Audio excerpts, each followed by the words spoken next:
Hey Flo, Yo, dude. I'm thankful today. Why are you so thankful?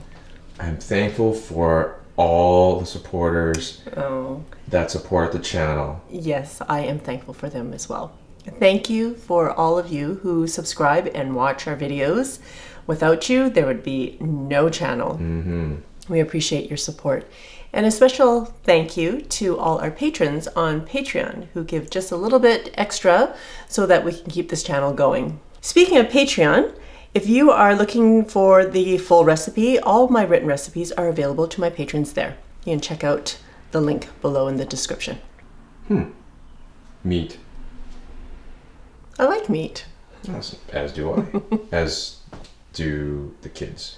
But you know what I discovered today? Did you know that stew meat is just the pieces of beef that didn't make the cut, that go into these little packages and cut up into cubes, and you get to buy it like that for stew meat? And you would think that it's not that expensive because it's just the trimmings from whatever the steaks and roasts and stuff has been cut from, right? All right. But it's way more expensive. I just bought this roast. It's a cross rib roast for maybe about 2/3 the price of stew meat. I was shocked. And they're not scraps. I mean, it's a whole chunk of meat. I know. I know exactly what kind of meat that is. And I think you're able to carve it up yourself. And that is exactly what I'm going to do today. We are making borscht, but not Russian borscht, but Hong Kong borscht. And you may wonder, like, what? Russian borscht has beets and sour cream in it, and Hong Kong borscht does not have any of that. But maybe it was replaced, I don't know, but it has tomatoes and a lot of vegetables and beef. I don't even know how, like, I don't know what the difference is between a Russian borscht and a Hong Kong borscht other than those two differences. But apparently the Russians had migrated to Shanghai and they brought some of their food with them. But then the Shanghainese took this borscht and they moved to Hong Kong and they made it popular there. So when you go to a Hong Kong style cafe and you order a meal, it'll often come with a drink and the soup of the day. And the soup of the day, you have a choice, either a white soup or a red soup. And a white soup is usually like a cream of mushroom or cream of vegetables, something like that. Or the red soup, which is often borscht. You know what's interesting, actually, I have a funny story. My dad, who lived in Canada for, I don't know how long, 50 some odd years, never really learned to speak English. But he could speak Russian, which is just so bizarre to me. But I guess when he was in China, he had to learn Russian in school. Exactly. My dad. Anyways, I'm gonna get started carving up this piece of meat. All right, today we are using the massive 8-quart, only because I have a lot of vegetables that are going in and I'm making a lot of soup. But if you are wanting to cut the soup down, you can use your 6-quart, just don't use as many ingredients. So we're turning the saute button on to more. We're just gonna heat that up while I cut up my beef. Now this was also sold as a pot roast, so if you can't find a cross rib roast, anything like a pot roast or a chuck or a bottom blade, you can cut up into stew meat. And then you don't have to worry about all that sinewy stuff that you find in stew meat, because not everything is cut from the same part of the beef.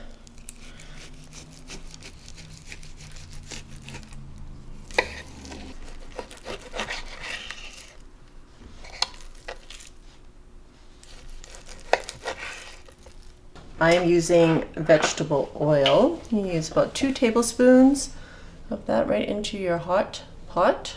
And because I'm using my 8-quart today, I've got my super long chopsticks that a good friend of mine brought back from Japan. Oh, so are they for eating or are they for food prep? Maybe for feeding others. No. I'm gonna brown my meat now. And we'll have to do this in a couple of batches. I have about 2 pounds of beef.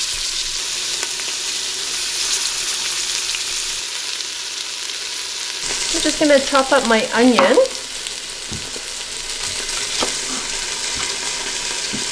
That's a huge onion. It is actually. So I'm just gonna cut it into 8s. And I'm gonna remove the beef. Okay, the onion's gonna help to glaze the pot. So by browning the beef, you're gonna add another layer of flavor. But if you don't have time to brown the beef, you can just dump everything into your pot and just add the water, and there'll be a pretty tasty soup. But this just adds another depth of flavor.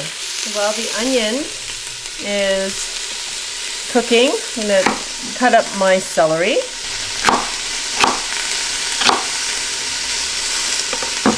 And we're gonna add that. Cutting up 4 carrots into about inch-sized pieces. And the reason why I'm cutting them so big is because I am cooking it for quite a bit of time, and we don't want the carrots to get all mushy in there.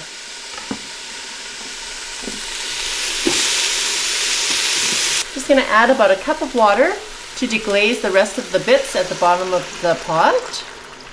You want to make sure that the pot is clean at the bottom, because if the Instant Pot gets any whiff that you've got some burnt pieces at the bottom, it's not going to pressurize and it's going to overheat. It smells so good already. Mm-hmm. Add the beef back in and all the juices as well. Don't leave that in the pot or in the bowl. Cut up the potatoes. And again, these potatoes also, because we're going to leave them in big chunks so that they don't melt in your pot. Definitely considerations versus cooking on a stovetop, huh? Oh, these were red potato. Mm-hmm. You can use yellow potato or white potato. I probably wouldn't use russets because russets tend to be more starchy and will melt more easily. This is a Taiwanese cabbage. So they're kind of flat, not like a round green cabbage or a round red cabbage. I bought this because it was less expensive than the regular cabbage, and it was way less expensive than Savoy cabbage, which was, I don't know, like $4.99 a pound or something like that, which is ridiculous. They're so heavy. This was about 3 pounds, and this was $1.49 a pound. This one is, I believe, it's a little bit sweeter than regular green cabbage. So I'm going to use about half. But if you can't find this, you can definitely substitute with a regular green cabbage.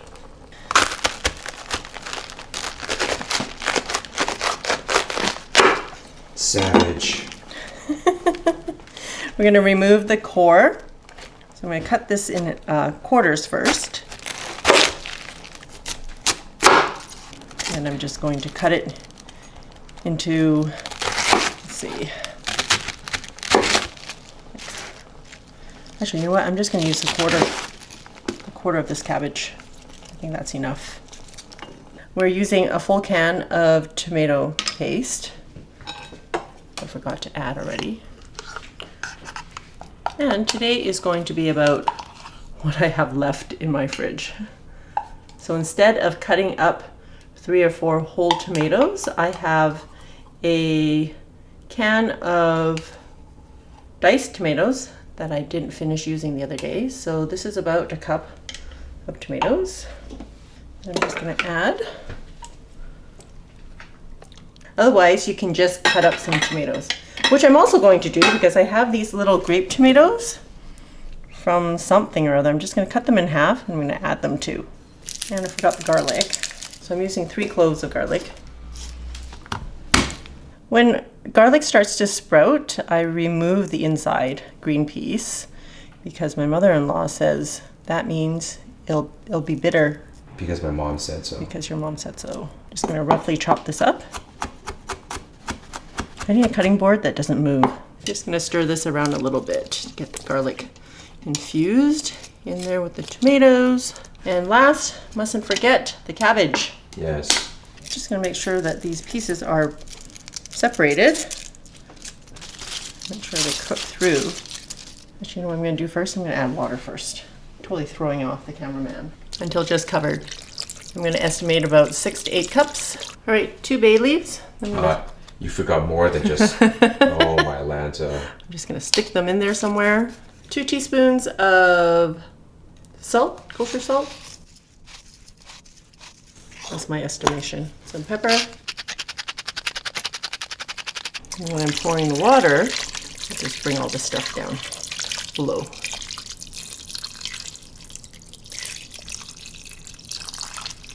All right. All right. Getting the lid on, locking it into place, and making sure the sealing knob is on sealing. And we're going to pressure cook on high pressure, 30 minutes. That's it. Okay, because gongcho flow, I forgot a couple ingredients. But since the pot is not yet up to pressure, I can still keep it going and lock the lid. Probably beep at me. Oh no, it doesn't. That's good. And then add my missing ingredient. A knob of ginger. I don't know how to describe how big it is. Anyways, I'm just gonna slice it up and throw it in there. Okay. We'll see if I can get it into the soup, because that's where I want the flavors.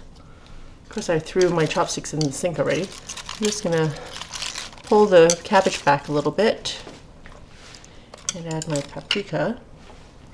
So about 2 teaspoons of paprika. So I'll add some to the other side. Nice strategy, Flo. You think I'm being sarcastic? You are being sarcastic. No, I'm being truthful. All right.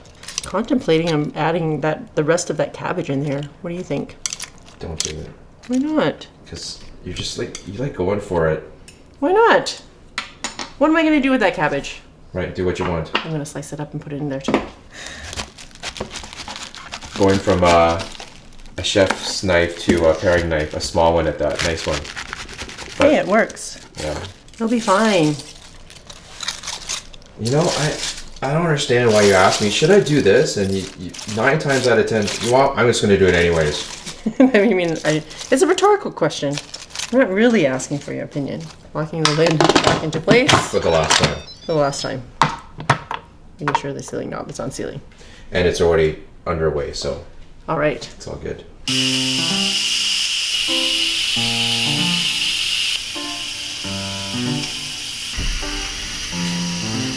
It's been like 14 minutes.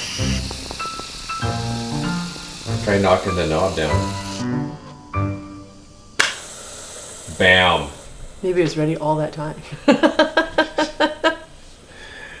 Ow. Oh, that's revenge it. It takes on you making fun of Don't the touch IP. the steam. Because the knob always falls off on me, that's why. All right. Oh, looks good. And look, all the vegetables are still intact, so that's good. That's what we want. Well then, are you all ready for? The taste. Let's see, you're feeling better. Just a little bit better. That's why we're making soup today. Because you were sick, the boy's sick. I know. I was not feeling so great. Yeah, right. So this is like a really well-timed meal, and you bought a loaf of bread too. So thanks. You know what? Just take for granted going to the diners, the cha cha tang. How do you say it in English? The Hong Kong Style Cafes. Hong Kong Style Cafes, and this is like the automatic soup that comes out because you don't want to choose the other one. Ooh, I'm just like on the edge of not being able to hold onto this bowl. Dude, it's hot. God. Oh, is better. Oh my Lanta. Yeah, that's my word. Okay. Usually the borscht in the restaurants are more tart to begin with. So I don't know what they put in there. But this has got a smooth flavor. All right, let's try some of that beef. Try not to burn my tongue on this beef here. Okay, when you get it in the restaurant, you barely get any bits of meat in there at all. I know it's like trace amounts of beef, kind of like what you get in like Campbell soup cans. When you open it up, it's like, I spotted some beef. What? Hot. Hot. But it's tender. Dude, you made a ton of soup. You know, it's a pretty big pot. Well, it cost me less than $20 for that whole pot of borscht. I mean, it's a wholesome soup. Yeah. There's a lot of good stuff in here, and the flavors are fantastic. You guys gotta try it out. Even you Russians who would say, that's not borscht. If you cut the recipe in half to fit in a 6-quart, it only costs you $10. So still a very reasonable meal to feed your family. If you don't already, please subscribe to my channel down here and check out my recipe book here and other recipe videos over there. Thanks for watching. Till next time, be simple, ordinary, and joyful.